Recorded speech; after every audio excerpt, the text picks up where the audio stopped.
Bonjour, bienvenue les amis turfistes sur la chaîne YouTube Nico Quintet Prono. On se retrouve après une petite pause un break là, de 2 jours sans Quintet plus de trop en plein meeting d'hiver. Là on continue demain, on reprend le chemin de Vincennes là, avec ce mercredi 21 décembre, un Quintet plus qui aura lieu sur les 2850 mètres de la grande piste. Cette fois-ci nous avons un seul poteau de départ dans les conditions de course et des chevaux qui de 7 à 10 ans qui n'ont pas gagné 268 000 euros. Voilà.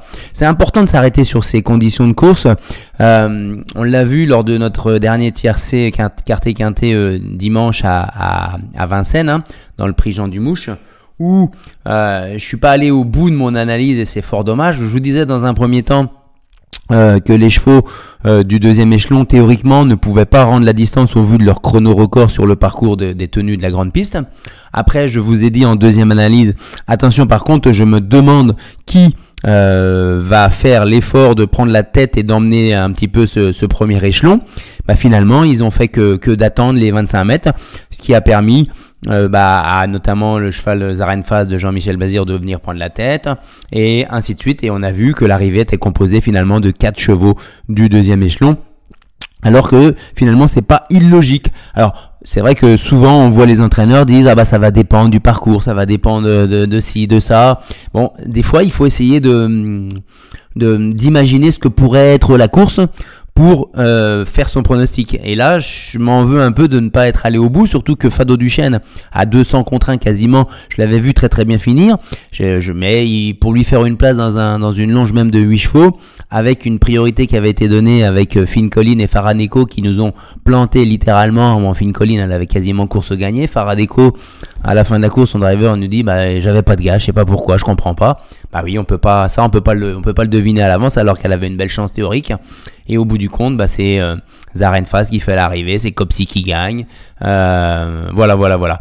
Donc les conditions de course, on peut essayer de les deviner. Là, qu'est-ce que ça nous dit, hein? Ça nous donne que on a 4 générations des 7, 8, 9 et 10 ans qui nous dit bon bah on va privilégier les plus jeunes, comme je suis souvent amené à vous le dire. On va privilégier les chevaux qui sont bien engagés. Bon bah là il y a 20 000 euros d'écart entre le moins riche et le plus riche, donc là on oublie. On va regarder les déferrages éventuels, ceux qui sont mis dans les meilleures dispositions. On va regarder les choix des drivers et on va regarder leur aptitude à bien démarrer à la volte sur les 2850 mètres où on est légèrement en montée encore, hein. Voilà, donc tout ça, ça nous amène à un Quintet Plus qui reste difficile, avec de nombreuses possibilités pour les places. On a à mon avis un cheval de classe qui se détache, mais encore faut-il qu'il aille au poteau, quoi, hein. On va espérer quoi cette fois-ci, parce que là on a Mathieu Abrivard, ça fait 2 fois qu'il nous plante là avec Gaspard Debrion et Finn Collin, quoi, là. Donc là on va voir ce que ça donne. Je vous lance mon pronostic pour donc ce mercredi 21 décembre. Et la base, le béton, ce sera Fepson, monté par Sébastien Ernaud. C'est le cheval de classe du lot. Il reste sur 4 courses où il finit dans le duo gagnant. Pour moi, s'il démarre correctement, il est capable de faire il a besoin de personne, quoi, hein. Donc le dernier kilomètre, la montée, elle est pour lui. S'il gère bien les efforts, s'il s'élance bien, il y a aucune raison que ça ne soit pas le potentiel vainqueur, on va dire, hein. Derrière lui, on met Éolienne Chenu. Il a eu une ouverture providentielle lors de la dernière course, le dernier quintet, qui lui ont permis de s'imposer. Certes, Raffin a choisi Filou d'Anjou, que je ne vous mettrai pas dans mon pronostic pour la simple et bonne raison qu'il a fait l'arrivée sur un 2100 autostart. À la volte, c'est pas catastrophique, mais presque. Donc là, s'il s'élance bien, bah tant pis pour moi, hein. Avec la main de Raffin, pourquoi pas, hein. Mais il s'élance comme un fer à repasser, Filou d'Anjou, donc je passe mon chemin, hein, pour moi, hein. Et cheval de montée, donc on va voir, là, il a fait un exploit sur les 2100, mais là, je lui préfère donc le 14 et Éolien de Chenu, même si, alors du coup, il ne perd pas trop au change, hein, puisqu'on y met Alexandre Brivard, hein, qui se voit une très belle chance, il va confirmer. Son entraîneur le jugeait pas forcément au top.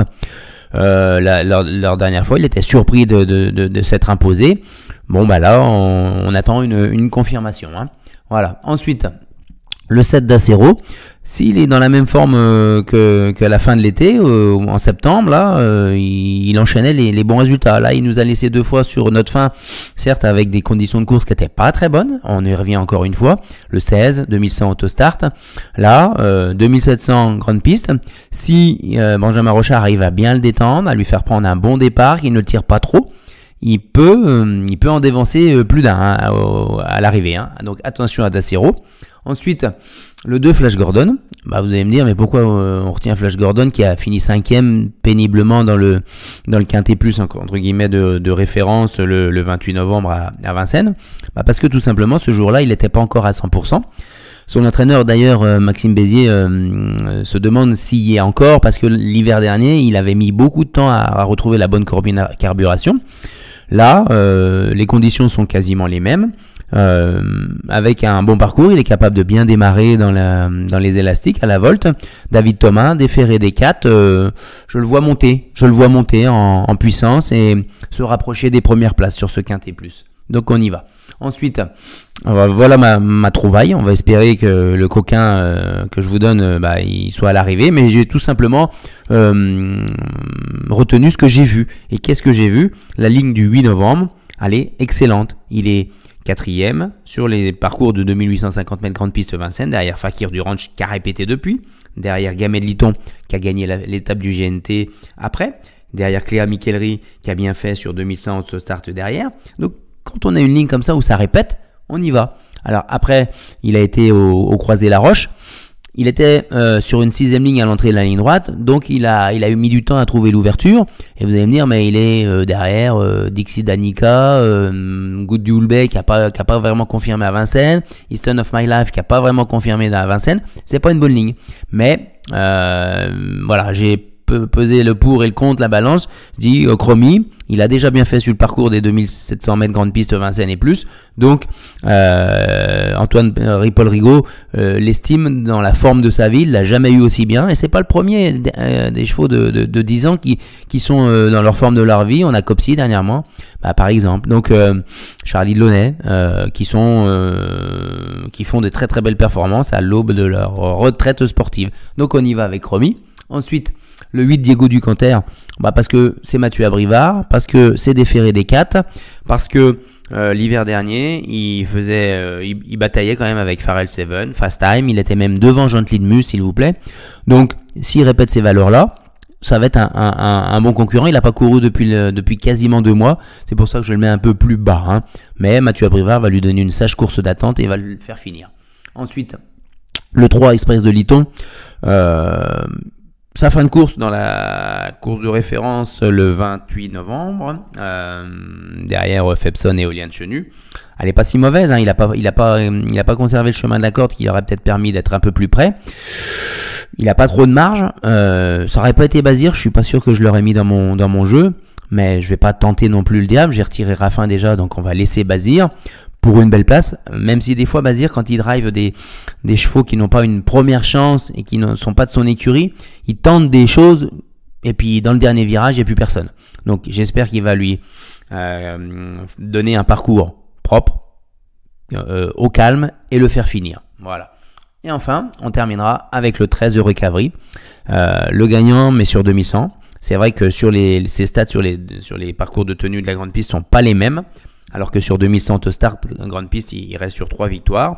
Mais on va dire que la forme prime la classe. Il est avec Anthony Barrier, il est dans une bonne condition de ferrure, l'engagement est bon, il est assez régulier en ce moment. Je ne me voyais pas de l'écarter, de le garder pour une place de 4-5e. Voilà, en cas de non partant ou de regret, à vous de voir, Face Domino, qui vient de se rappeler à notre bon souvenir en prenant une belle 2e place dans le sud-ouest. Voilà les amis. Alors pour ceux qui me suivent à ce niveau-là, le béton, le cheval à jouer en jeu simple ou dans base de vos jeux en champ réduit, c'est le 15 Fepson pour moi aujourd'hui. Après, ça va faire l'affaire ou pas, on verra bien, mais je pense que c'est le cheval de la base. Ensuite, le copain, ça sera le 2 Flash Gordon pour ce que je vous ai expliqué tout à l'heure. Sur la montante, on y croit et on le pense qu'il est prêt. Ensuite, le coquin du quintet plus la belle cote, ça pourrait être Chromie. Il l'annonce à 45 contre 1, s'il vous plaît. Donc on peut espérer, on va dire. Ensuite, on y va à la déception. Ça pourrait être Dixit Danica. Et enfin, je vous élimine Emeraude Delfedo. Même s'il vient de retourner, même si c'est Charles Bijon à la drive, mais non, ils espèrent quelque chose, je suis pas sûr. On se retrouvera pour un nouveau Quintet Plus vendredi soir, donc on se retrouvera dans une vidéo jeudi. À bientôt.